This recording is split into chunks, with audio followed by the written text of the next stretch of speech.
When you start down the gravel driveway, the turn-of-the-century property looks a lot like others in the Marshall, Virginia area.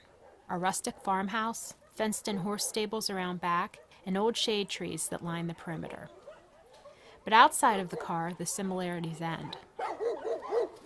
This is the Middleburg Humane Foundation shelter, a 20-year-old animal sanctuary located on 4.5 acres of farmland in northwestern Fauquier County.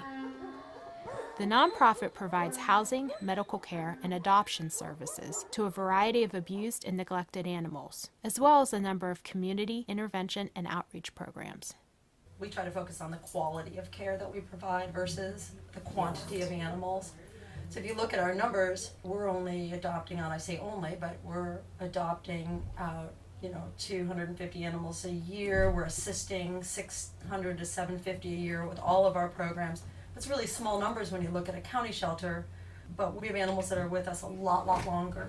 We have animals that are here for a year and a half because they may have some weird little quirkiness to them, but we feel that they're safe. They can be placed in the community. We just have to find that right match.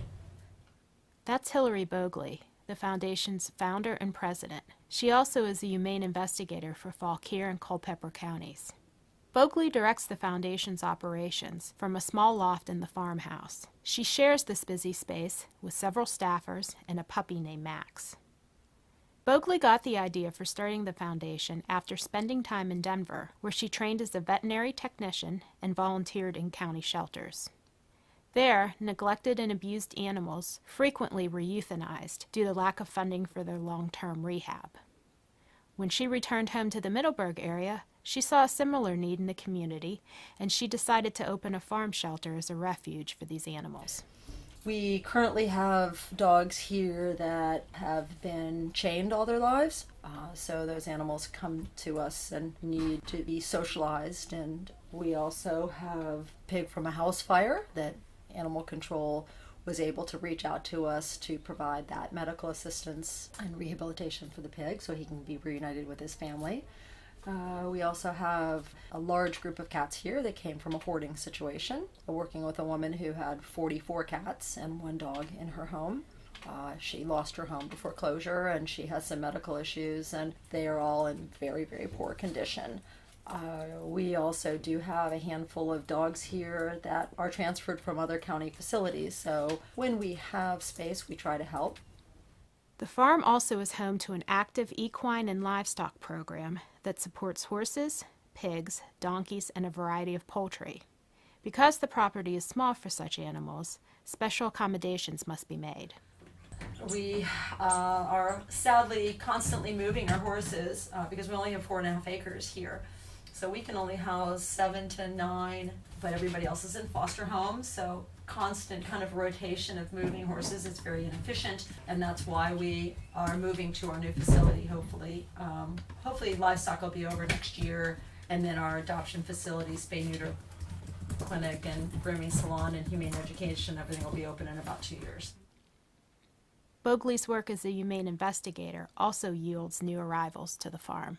It was actually January of this year, and we had received a call of concern, about 4:30 in the afternoon. It was a really cold, freezing rain day, and they were calling for this really bad storm coming in.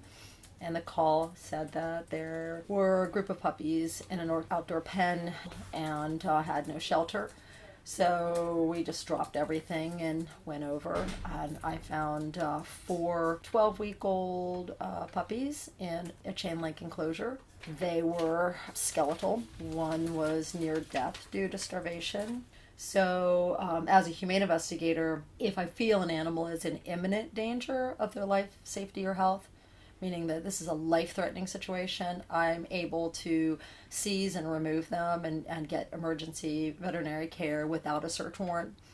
So that's what we did. We scooped the puppies up and ran them immediately and went straight to our veterinarian, who gave them complete physicals and advised me. I'm also a licensed veterinary technician, so she advised me as to what their treatment protocol was.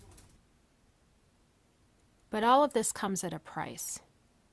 It costs the foundation roughly $600,000 annually to support the animals, the various outreach programs, and to bring in volunteers and medical experts for consultation. You know, we're in a very affluent, wealthy community, but we have not had anything big happen for us. We do have one trust that we will get, but until then, I mean, we are operating on 2 or 3 months in the bank at all time. A typical day for the foundation and its 14 staffers starts at 8 in the morning and ends at 6:30 in the evening. Animals receive 3 meals, multiple rounds of medication, and exercise. The staff also cleans each crate and cage and rotates 12 to 16 loads of laundry and bedding each day. I'm all about the quality of the care.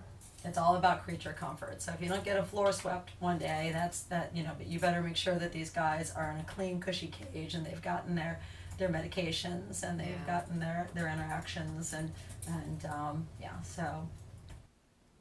There also is an emotional cost, namely compassion fatigue and burnout. It is never ending, and you're never caught up. And no matter how hard you work, it's just every day, just more and more and more and more and more. Pull a dog off of a chain. I want to give that animal a chance to be a family friend. And a lot of them are very resilient.